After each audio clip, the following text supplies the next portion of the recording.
नमस्कार, current for exam channel में आपका स्वागत है।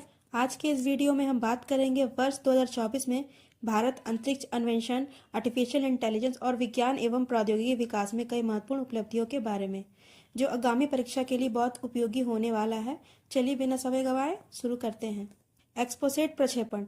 भारत की प्रमुख अंतरिक्ष एजेंसी ने 1 जनवरी 2024 को श्रीहरिकोटा के SDSC से PSLV C58 x ray polarimeter satellite के प्रक्षेपण के साथ 2024 की शुरुआत की। यह खगोलीय स्रोतों से एक्सरे उत्सर्जन के अंतरिक्ष आधारित ध्रुवीकरण माप का अध्ययन करने वाला पहला समर्पित इसरो उपग्रह था। संक्षेपण ने भारत को एक विशिष्ट श्रेणी में ला खड़ा किया है, क्योंकि यह ब्लैक होल, न्यूट्रॉन, सितारों जैसे खगोलीय स्रोतों का अध्ययन करने के लिए एक वेधशाला भेजने वाला दूसरा देश बन गया है। नासा के अमेजिंग एक्सरे पॉलरीमीटर एक्सप्लोरर के बाद यह दुनिया का केवल दूसरा एक्सरे पॉलरीमीटर मिशन था। आदित्य L1 हैलो कक्षा में पहुंचा। भारत का पहला सौर मिशन आदित्य L1 12 सितंबर 2023 को लॉन्च होने के बाद 6 जनवरी 2024 को L1 बिंदु पर पहुंच गया। 1.5 मिलियन किलोमीटर की दूरी तय करने के बाद अंतरिक्ष यान को बेंगलुरु में इसरो के वैज्ञानिकों और इंजीनियरों द्वारा किए गए फायरिंग युद्धाभ्यास के बाद L1 के चारों ओर एक प्रभा मंडल कक्षा में रखा गया। आदित्य L1 बिना किसी अवरोध या ग्रहण के सूर्य का एक निर्बाध दृश्य देख सकेगा और वैज्ञानिकों को अभूतपूर्व विस्तार से अपने गृह तारों का अध्ययन करने में सक्षम बनाएगा। अंतरिक्ष यान में विद्युत चुंबकीकरण और कण डिटेक्टर का उपयोग करके फोटोस्फीयर, क्रोमोस्फीयर और सूर्य की सबसे बाहरी परत कोरोना का निरीक्षण करने के लिए साथ। अब बात करेंगे इनसैट 3DS उपग्रह प्रक्षेपण के बारे में। 17 फरवरी को इसरो ने भारी भरकम geosynchronous satellite launch vehicle MK2 के जरिए अंतरिक्ष में इनसैट 3DS मौसम उपग्रह को सफलतापूर्वक लॉन्च किया। 10 वर्षों तक अंतरिक्ष में काम करने के लिए डिजाइन किया गया। इसका उद्देश्य देश की पर्यावरण निगरानी, समुद्री अवलोकन, मौसम पूर्वानुमान और आपदा राहत कार्यों को बढ़ावा देना है। इनसैट 3DR सितंबर 2016 से चालू है। पुष्पक का सफल प्रक्षेपण। 22 मार्च को इसरो ने रीयूजेबल लॉन्च व्हीकल तकनीक के क्षेत्र में एक बड़ी उपलब्धि हासिल की। RLV LEX-02 लैंडिंग प्रयोग के माध्यम से, जो इस श्रृंखला का दूसरा प्रयोग है। 2023 में RLV LEX-01 मिशन पूरा होने के बाद RLV LEX-202 ने हेलीकॉप्टर से लॉन्च होने पर ऑफ नॉमिनल प्रारंभिक स्थितियों में RLV की स्वायत्त लैंडिंग क्षमता का प्रदर्शन किया। RLV को फैलाव के साथ अधिक जटिल युद्धाभ्यास करने, क्रॉस रेंज और डाउन रेंज दोनों को सही करने और पूरी तरह से स्वायत्त मोड में रनवे पर उतारने के लिए बनाया गया है। पुष्पक नामक पंख वाले वाहन को भारतीय वायुसेना के चिनूक हेलीकॉप्टर द्वारा उठाया गया और 4.5 किलोमीटर की ऊंचाई से छोड़ा गया। इस मिशन के साथ इसरो ने नेविगेशन, नियंत्रण प्रणाली, लैंडिंग गियर और मंदी प्रणाली के क्षेत्रों में स्वदेशी रूप से विकसित प्रौद्योगिकियों को फिर से मान्य किया, जो अंतरिक्ष वापसी वाहन की उच्च गति वाली स्वायत्त लैंडिंग करने के लिए आवश्यक है। अब बात करेंगे TSL ने भारत के पहले निजी तौर पर निर्मित sub metre resolution optical satellite. TSL ने भारत के पहले निजी तौर पर निर्मित sub metre resolution optical satellite TSAT-1A के सफल प्रक्षेपण की घोषणा की। यह सैटेलाइट TASL और सैटेलॉजिक का संयुक्त उपक्रम है। सैटेलाइट को 7 अप्रैल 2024 कॉस्पेक एक्स के फैल्कन 9 रॉकेट के बैंडवागन 1 मिशन के हिस्से के रूप में अमेरिका के फ्लोरिडा के कैनेडी स्पेस सेंटर से लॉन्च किया गया। इस उपग्रह का उपयोग मुख्य रूप से भारत सरकार और सशस्त्र बलों द्वारा किया जाएगा। आगे बढ़ते हैं। भारतीय अंतरिक्ष अनुसंधान संगठन ने आधिकारिक तौर पर 2 अंतरिक्ष यात्रियों को अगले एक्सियोम 4 मिशन पर अंतर्राष्ट्रीय अंतरिक्ष स्टेशन के लिए उड़ान भरने के लिए चुना है। ग्रुप कैप्टन शुभांशु शुक्ला और ग्रुप कैप्टन प्रशांत बालकृष्ण नायर को ISS के लिए एक्सियोम 4 मिशन के प्रक्षेपण के लिए संयुक्त राज्य अमेरिका जाने के लिए चुना गया है। इस मिशन के लिए नेशनल मिशन असाइनमेंट बोर्ड ने चयन किया, एक मुख्य पायलट और दूसरा बैकअप के तौर पर।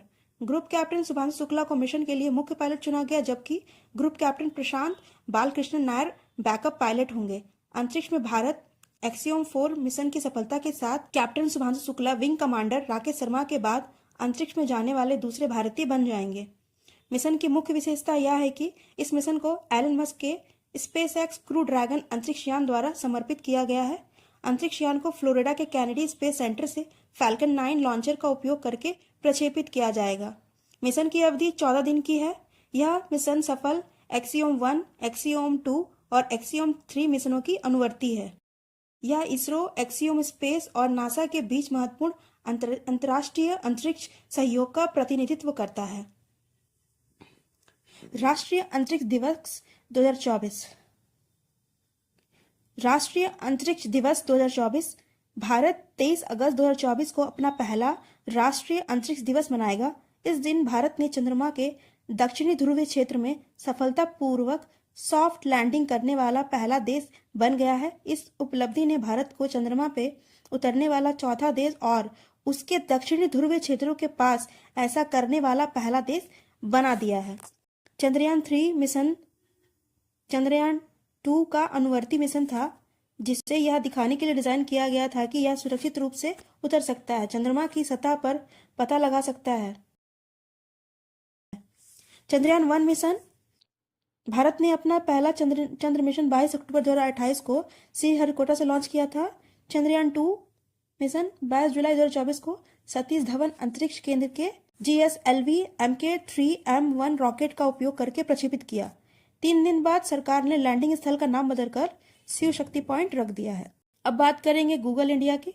गूगल AI अब 9 भारतीय भाषाओं में उपलब्ध होगा। गूगल ने गूगल फॉर इंडिया 2024 के इवेंट में नए AI फीचर पेश किए।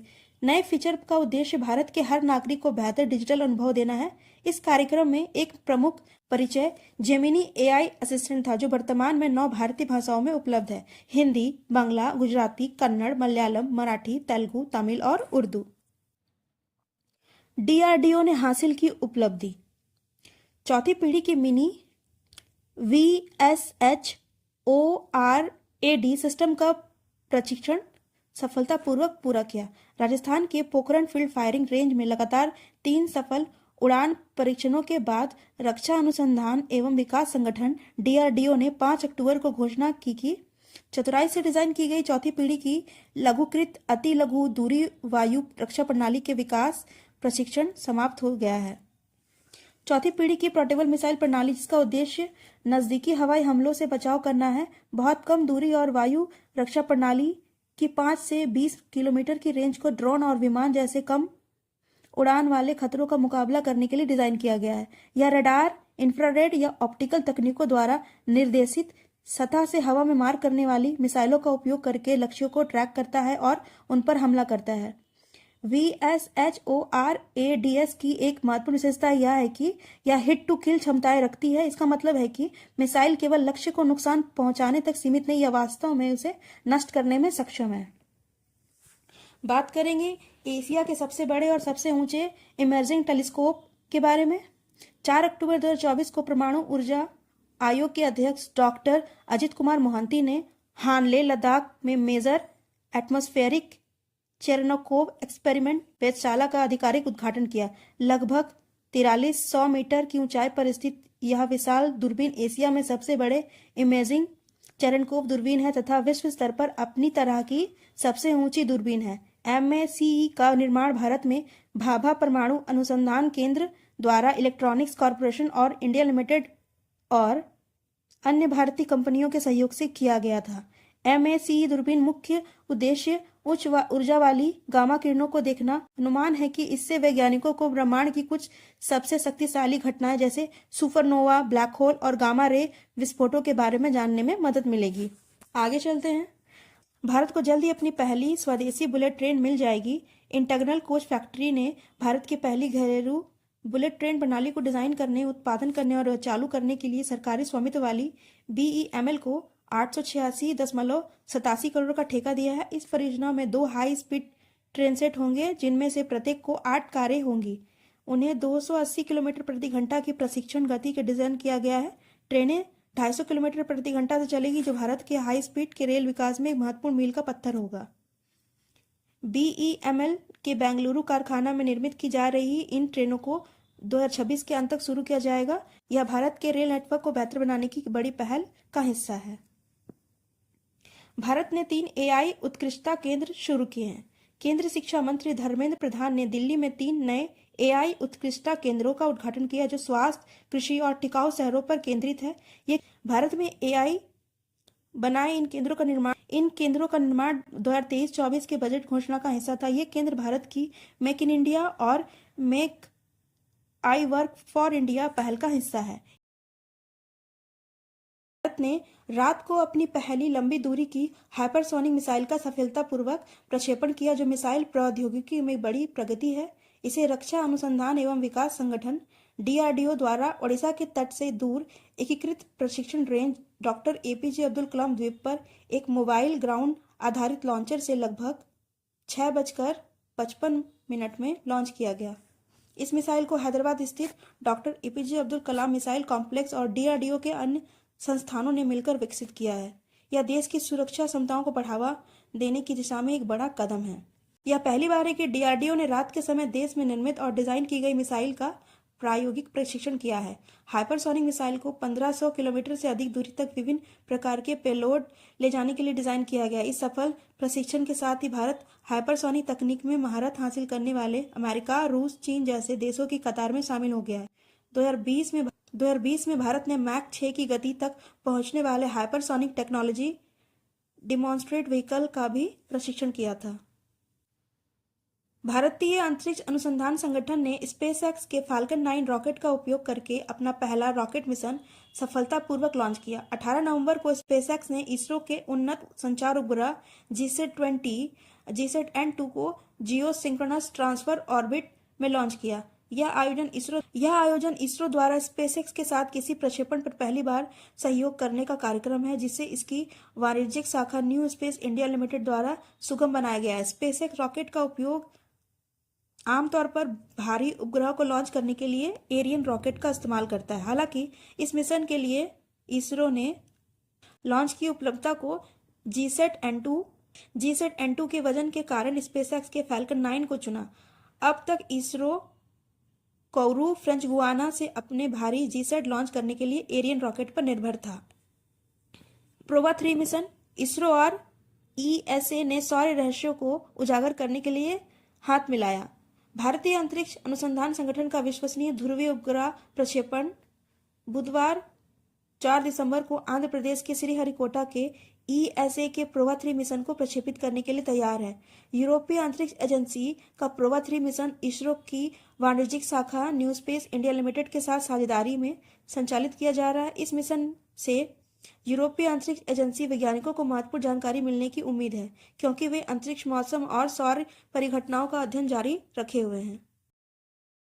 550 किलोग्राम वजनी PSLV एक्सेल संस्करण प्रोवा 3 उपग्रहों को पृथ्वी की ऊंची कक्षा में प्रक्षेपित करेगा। करीब 18 मिनट की उड़ान के बाद 45.5 मीटर लंबा रॉकेट 550 किलोग्राम वजनी उपग्रह को सही कक्षा में भेज देगा। आदित्य L1 के बाद प्रोवा 3 सूर्य का सबसे नजदीकी जाने वाला उपग्रह है। और अधिक जानकारी के लिए चैनल से जुड़े रहिए, लाइक एंड सब्सक्राइब करिए। धन्यवाद।